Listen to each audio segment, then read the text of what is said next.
first introduction to the Halo franchise? Have you played the game before, or is this kind of a new, fresh thing for you? This is a completely new thing for me. I'd never played the game, and when I got the job, the director Stuart sent me a bunch of stuff to read and watch and research.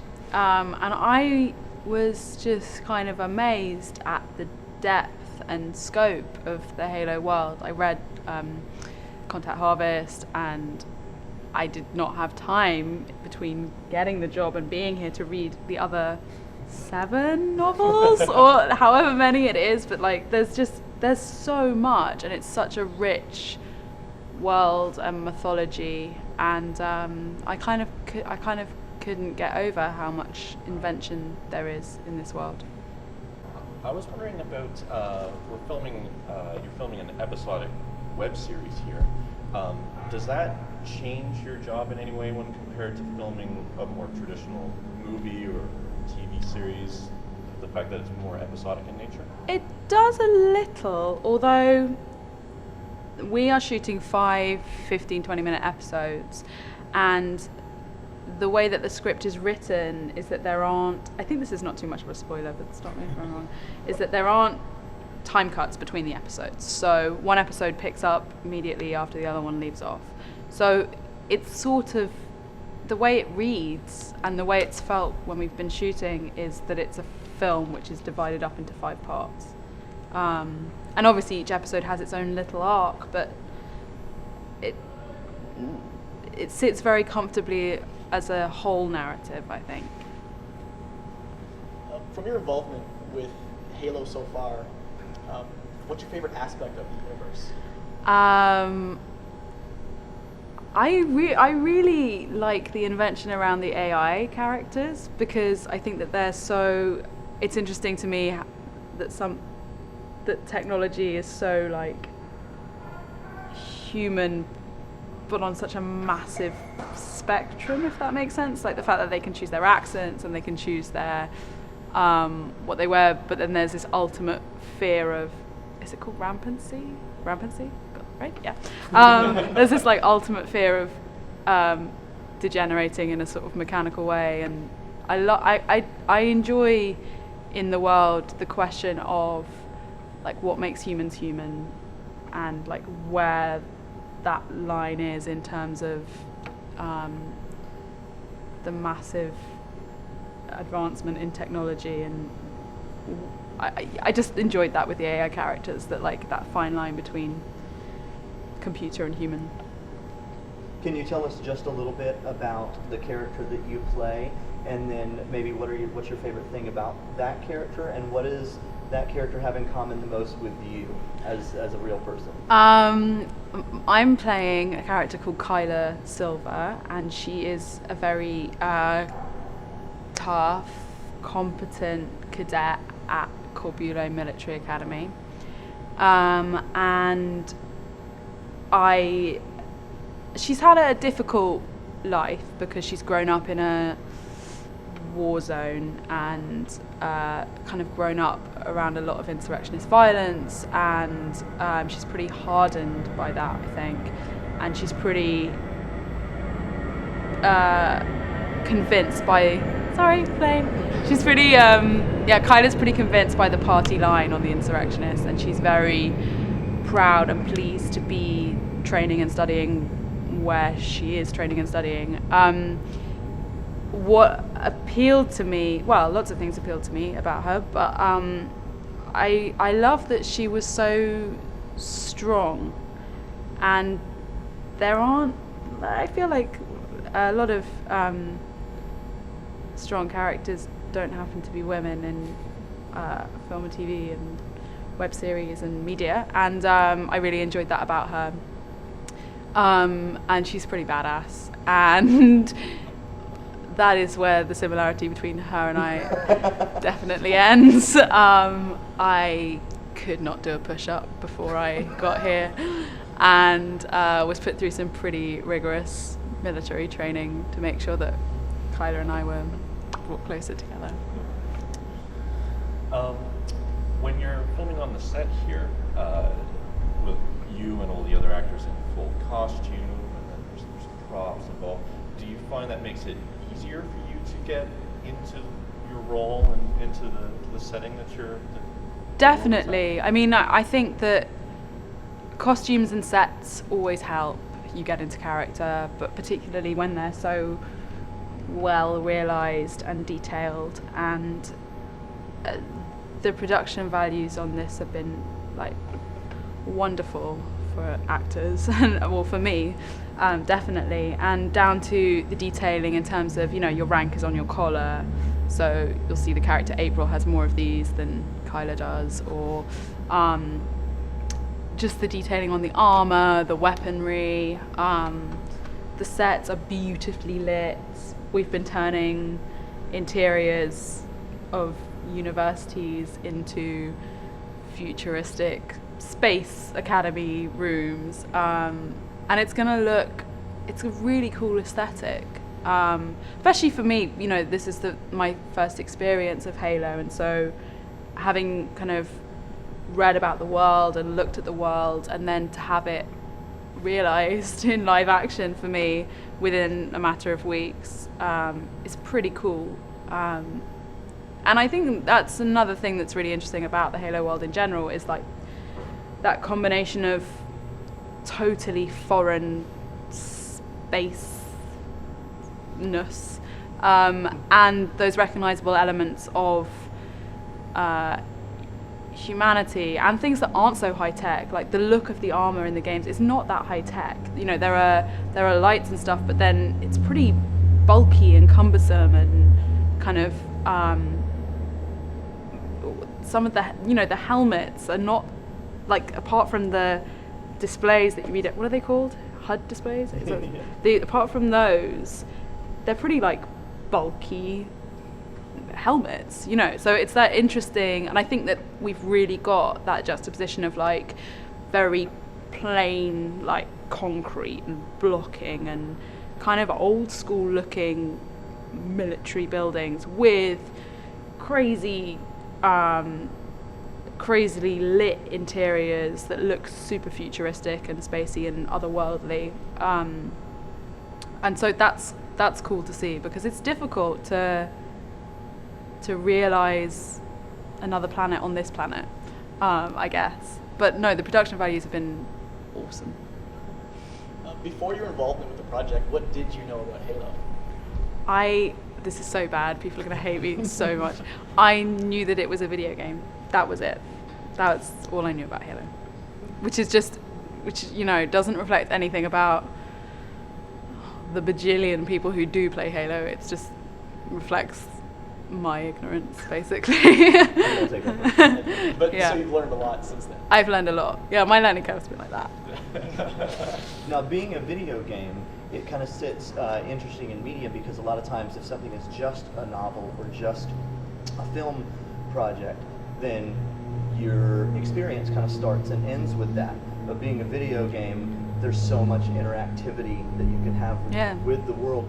Do you have any plans going forward to maybe kind of, now that you've had an experience with it, to maybe play some of the games? Oh, I had to play some of the game during this. Yeah, I had to play some of the game during this, and I don't know if I'm gonna like suddenly morph into a gamer in general, but I do think it's interesting what you say about like, oh, this is gonna sound so pretentious, but like intermedia kind of audience journeys, and like it's so interesting with this subject matter as well, because of the audience's role in the game. Like when you play the game, you are in the game, that therefore there's a sense of real, I think for a lot of people, ownership of this material, that because you're so involved with that world, that then something like this, that there's almost an added pressure for the filmmakers to make something that people relate to and people identify with, and that people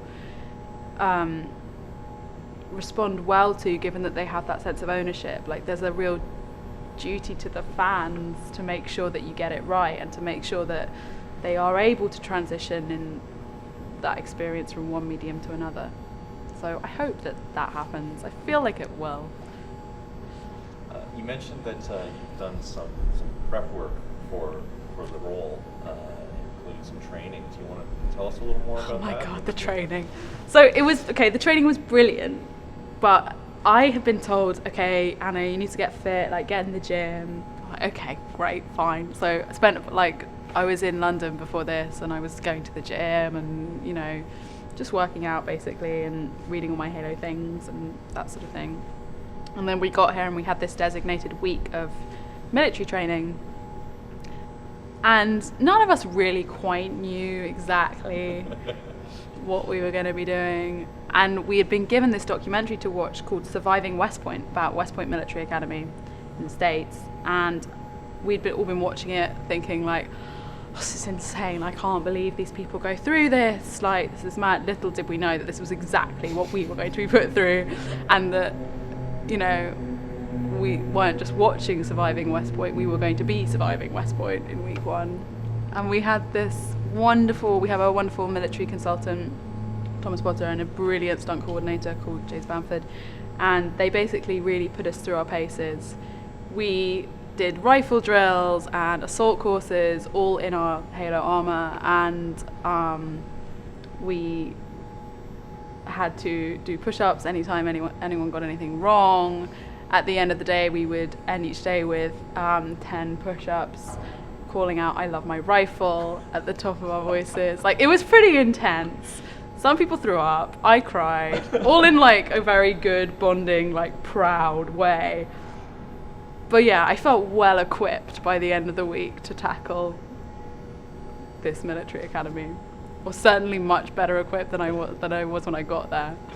But it was cool. It was really cool to have that experience, and really cool to have the experience of like becoming a squad, because we'd met read-throughs and things, but there are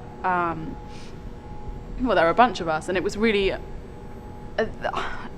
I cannot explain to you how awful it is if you make a mistake and as a result the people that you're in this lineup with have to do 20 push-ups. Like, it's awful, you know. That's such a horrible feeling, but at the same time it really bonds you together because you're so accountable to your peers, and I don't know, it just was a really unique life experience to have that week.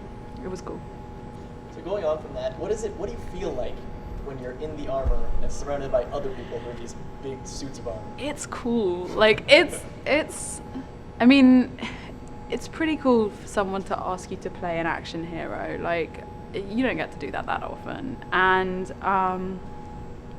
you feel like you want to fight, you know? And this is not a feeling that I experience very often in life. And it just, when you suit up and you've got your rifle and you're surrounded by people who've been trained with you, you feel like, bring it on. You feel ready for those aliens. One of the things that you're most famous for is your work in the Chronicles of Narnia. Is there stuff you can draw on from some of those experiences? What were some of maybe the similarities between some of the previous work that you've done, not just with that, but other things that you've maybe pulled from there? And what are some of the things that maybe this project has been very unique and a completely new, even being an experienced actress? I feel as though this product is pretty different. I feel as though this project is pretty different from a lot of things that I've done. It's definitely much more action-based. So a similarity with Narnia is a feeling of like duty to the fans, because it is another piece of very popular creative property that lots of people have an investment in, and that's probably this is probably the only other project that I felt like, oh god, you have to make this good for someone, you have to make this good because a lot of people already know the story and will be watching from that perspective. But I think other than that, everything you do informs everything that you do thereafter, and you're always learning as an actor, so I'm sure I've brought lots of things onto this that I've learned just from being on other sets, but equally I'm learning a huge amount now and definitely doing some stuff that I've never had to do before on sets. So yeah. You mentioned that this is your first experience with the Halo universe, and of course this the entire project is in some ways being made for two different audiences. You have the hardcore Halo fans who are going to be watching this, but I think it's a pretty safe bet that there's going to be lots of other people who are seeing this who have no other experience with Halo. Maybe this is their first glimpse at this world, this universe. If you had to guess, what would you imagine about Forward Unto Dawn would be the thing that really grabs people and draws them in and maybe makes them maybe just invested in the show itself, or maybe take a step further and want to maybe check out some of the books or play the games or learn more about the universe in other ways? Well, I hope it's kind of impossible to answer that question in one aspect. I hope that it's the characters that really draw people into this, and I do think for people who don't know Halo that the characters and the plot are exciting and accessible enough that they are therefore kind of enveloped in this world which is totally foreign to them. But it also looks really cool. And I think that's the other side of it, is that I think that people will really respond. People who don't know Halo may really respond to the aesthetic of it. Like Stuart's got an amazing eye, and the sets just look wicked, and the action sequences are going to be awesome. So, it's twofold. I think that the characters and the story and the human aspects of it are going to draw people in who aren't familiar with the world. But then I think, having said that, that the world is going to look freaking awesome, and that they'll like that. You said you're not a gamer, but I'm curious as to what games you do play or have played. I'm like, when I say I'm not a gamer, I have not played any video games at all. And I know that's really disappointing and awful. little solitaire maybe, little solitaire, little draw something. But no, I'm really not a gamer. I mean, I love stories. I love books and TV and film and narrative and people exaggerating, and so I guess it's not to say that I wouldn't like video games, but the reason that I like this is because it's such a detailed and exciting story, I guess. Yeah. You're an honorary gamer now. Am I?